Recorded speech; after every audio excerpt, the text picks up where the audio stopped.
I'm Rob from Barefoot Gaming, and this is our Elevator to the Moon virtual reality review.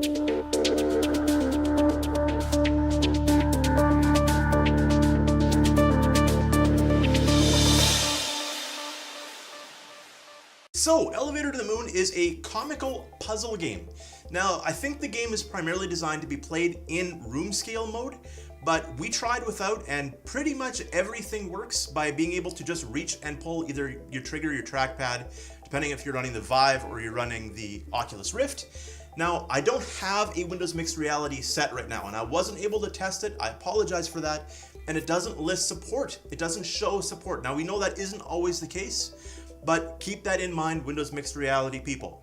Now, the concept is you are a dude that has been volunteered to help build this elevator that is going to go to the moon. You're the one standing in the elevator. I mean, I guess you start off, you're standing in a space where you have to build the elevator around you, and the President of the United States, which is kind of a not great Arnold Schwarzenegger impression, but you can tell that that's what they're going for, is the one that's trying to help you do it.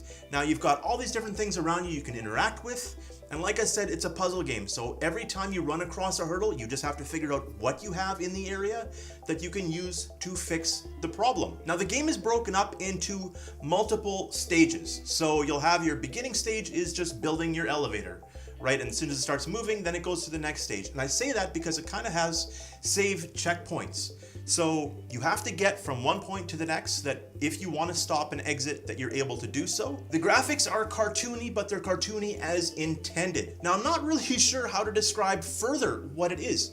It's a puzzle game where you're trying to get to the moon, and every level will have multiple instances of ways for you to try to figure out how to fix things to keep you going.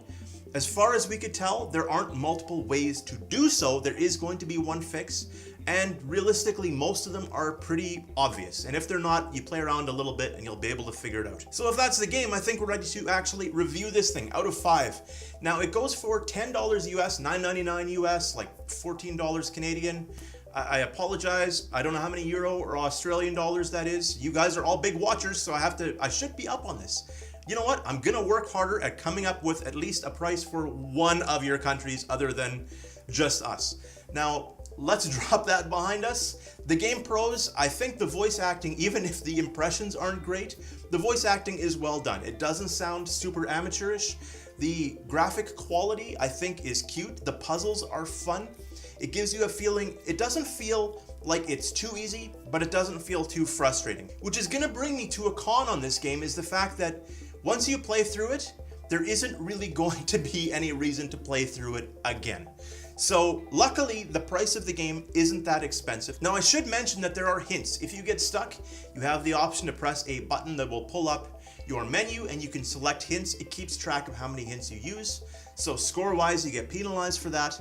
But it's not like you're gonna wanna go right back to the beginning and play through again anyways. Really, you're playing through a story of getting to the moon and the comical adventures that you encounter along the way. And there isn't really more to say than that. The game isn't very expensive. It's a fun puzzle game. If you're looking for a fun puzzle game that isn't gonna take you hours and hours and hours to play through, for 10 bucks, I'd give this a 3.5 out of 5. I had fun.